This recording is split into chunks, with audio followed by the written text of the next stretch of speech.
Hello അസ്സലാമലൈക്കും. ഞാൻ ഇന്നിവിടെ ഉണ്ടാക്കാൻ പോണത് പറുദീസയാണ്. അപ്പോൾ നമുക്കത് എങ്ങനെ ഉണ്ടാക്കാൻ നോക്കാം.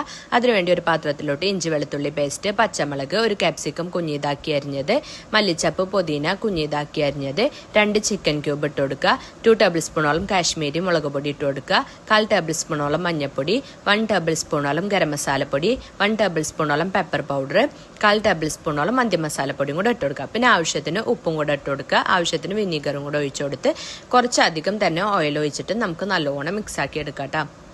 എന്നിട്ട് എന്തെങ്കിലും കുറവുണ്ടോ നോക്കിയിട്ട് നമുക്ക് അതിനനുസരിച്ച് ഇട്ട് കൊടുക്കാം. എന്നിട്ട് ഈ മിക്സ് ആക്കിയതിലോട്ട് നമുക്ക് ചിക്കന് അങ്ങനെ ഉള്ളത് ഇട്ട് കൊടുക്കുക. എന്നിട്ട് ഒന്ന് ജസ്റ്റ് ഫോർക്ക് വെച്ച് കുത്തി കൊടുക്കുക. എന്നിട്ട് നല്ലോണം മസാല തേച്ച് പിടിപ്പിക്കാം കേട്ടോ. ഈ മസാല ഉള്ളിലോട്ടും നല്ലോണം തേച്ച് പിടിപ്പിച്ച് നമുക്ക് 2 മണിക്കൂർ റെസ്റ്റ് ചെയ്യാൻ വെക്കാം, ചുരുങ്ങിയത് കേട്ടോ. അതിനുശേഷം നേരെ നമുക്കത് ഗ്യാസ് അടുപ്പിലോട്ട് എടുത്തു വെക്കാം. എന്നിട്ട് നമുക്ക് സിമ്മിൽ വെച്ചിട്ട് ഒരു 10 മിനിറ്റ് കുക്ക് ചെയ്തിട്ട് എടുക്കുക. എന്നിട്ട് അപ്പുറത്തെ ഭാഗവും അതുപോലെ തിരിച്ചിട്ടിട്ട് കുക്ക് ചെയ്തെടുക്കുക.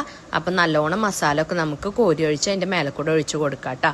ഇതിങ്ങനെ 45 മിനിറ്റോളം നമുക്ക് ഒന്ന് കുക്ക് ചെയ്തെടുക്കണം. അതിനുശേഷം നമുക്ക് കാഷ്യൂ പേസ്റ്റ് ഒഴിച്ച് കൊടുക്കാം. എന്നിട്ട് നല്ലോണം മിക്സ് ആക്കുക. അപ്പോൾ സംഭവം റെഡിയായി. അപ്പം എല്ലാവരും ഒന്ന് ഉണ്ടാക്കി നോക്കാം കേട്ടോ.